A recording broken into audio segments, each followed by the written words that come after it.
A verdade é que esse conceito, ele esconde um preconceito, esconde um desconhecimento das pessoas a respeito da diversidade cultural, da diversidade linguística, do modo de ser dos povos indígenas, inclusive colocando-os como pertencentes ou sendo habitantes apenas de um lugar geográfico, como no caso a Amazônia, né?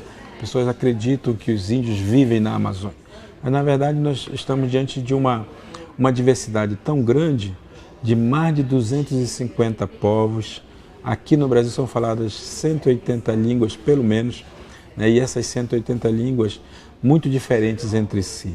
E isso precisa ser cada vez mais debatido pelas escolas, para que não se permita mais tratar o índio como um ser do passado, um ser folclórico, pensar na maneira mais adequada de tratá-los. Por exemplo, portanto, chamá-los pelo próprio nome, pelo nome do povo a que pertence, é fundamental. Desde sempre, a dificuldade territorial é uma coisa que precisa ser resolvida com máxima urgência dentro do Brasil, né? As populações indígenas precisam de terra para sobreviver, e aqui não se trata apenas de uma concepção de poder, né? Ou de domínio sobre um território, mas, sobretudo, uma concepção de pertencimento. Esses grupos precisam da terra, porque sem elas eles perdem a sua própria identidade. Essa é uma demanda, certamente, do território a mais importante, mas hoje nós temos demandas por saúde, né? Um tratamento de saúde diferenciado, porque o corpo indígena não é o mesmo que o corpo de um cidadão brasileiro dos grandes centros urbanos. Não é? A mente indígena não pode ser tratada da mesma forma. Nós temos demandas com relação à educação.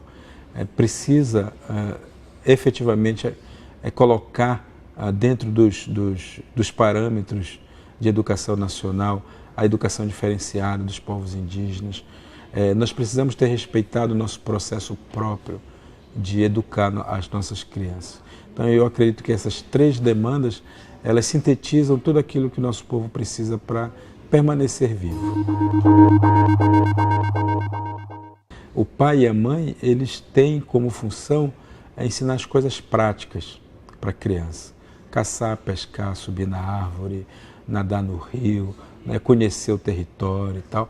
Mas são os nossos avós, e a gente fica velho quando a gente se torna avô, são os nossos avós que nos ensinam a alimentar o nosso espírito.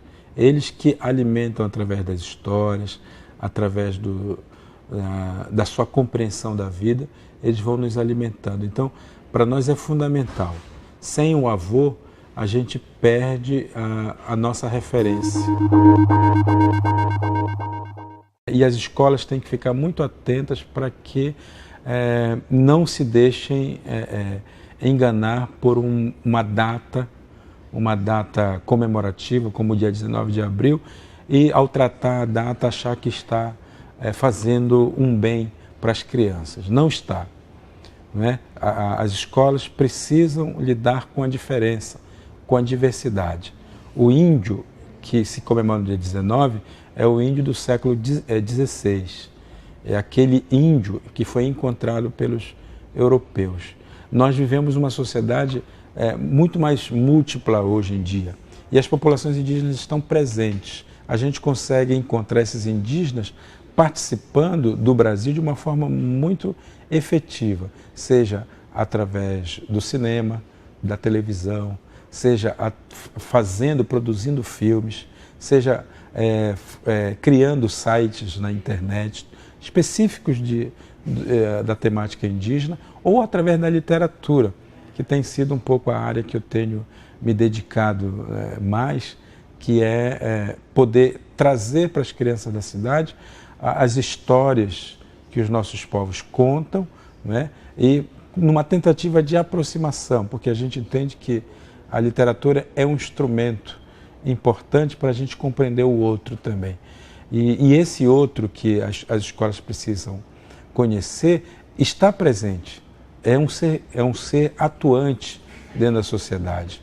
Pensar esse índio como um ser atuante é de fundamental importância para a gente crescer como um país efetivamente cidadão, não é?